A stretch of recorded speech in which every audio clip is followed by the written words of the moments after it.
Krievu skolu aizstāvji, protestējot pret valsts valodas stiprināšanu mazākumtautību skolās, pie Izglītības ministrijas šodien notika pikets, kas nesot jāuzskata vien kā brīdinājums.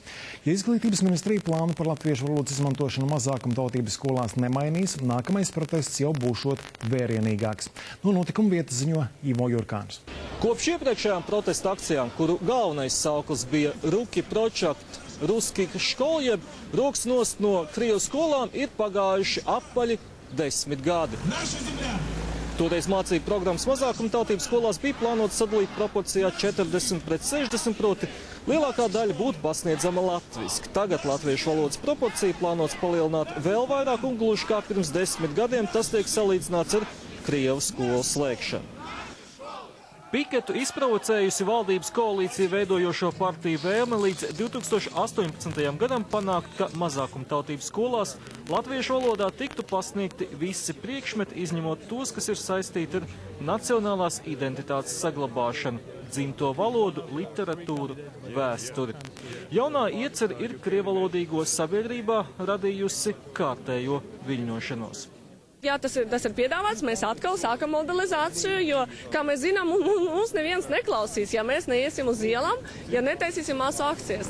Tāpat vienkārši, diemžēl, vecāku un mazākumtautību viedokli valdība neklausās. Fakts, ka 10 gadus pastāvējošo modeli laika gaitā piedāvāts mainīt, izpaužas arī prasībās.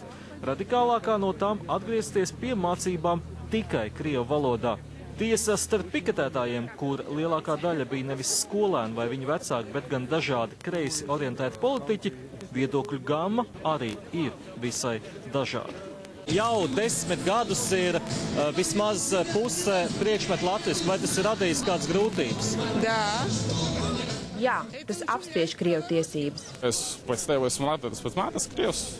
Tas ir izpūsts burbulis vienmēr, un es domāju, ka lielākā daļa cilvēku jau saprot, ka tas cirks pēc būtības saneidot latviešu krieviem. Tad jau arī var teikt, ka šodienas pikets ir uzpūsts, un tās problēmas it kā pret kuršiem jūs... Pikets nav uzpūsts, jo, teiksim, bija pateikts, ka lēmums pieņems, ka pāriet uz latviešu valodu. Tas pārāk ātri. Es pabeidzu skolu ar bilingvālu modeli, un es redzēju, ka tas nebija pozitīvi. Bija ļoti daudz stresa un nervu un diezgan daudz negatīvas ietekmes.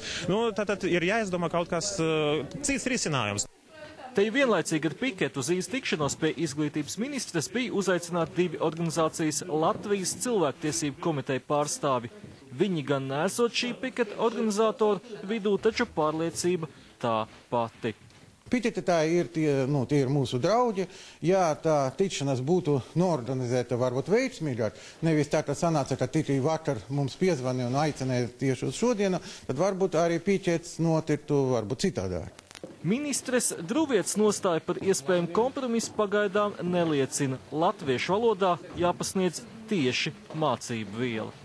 Principā es noraidu šo sistēmu mācīt valodu kā priekšmetu. Valoda ir jāmāc kopumā ar saturu bilingvālās izglītības ietveros. Tā ir zinātniska diskusija, to mēs, protams, arī varam veikt un turpināt, bet šeit ir šī pietiekam skaidrā nostāja.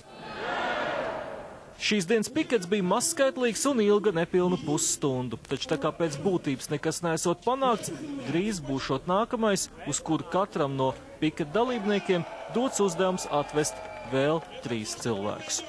Ivo Jurkāns, Valdis Elzāns, LNP. Rīgas doma atļauj visus leģionāru piemiņu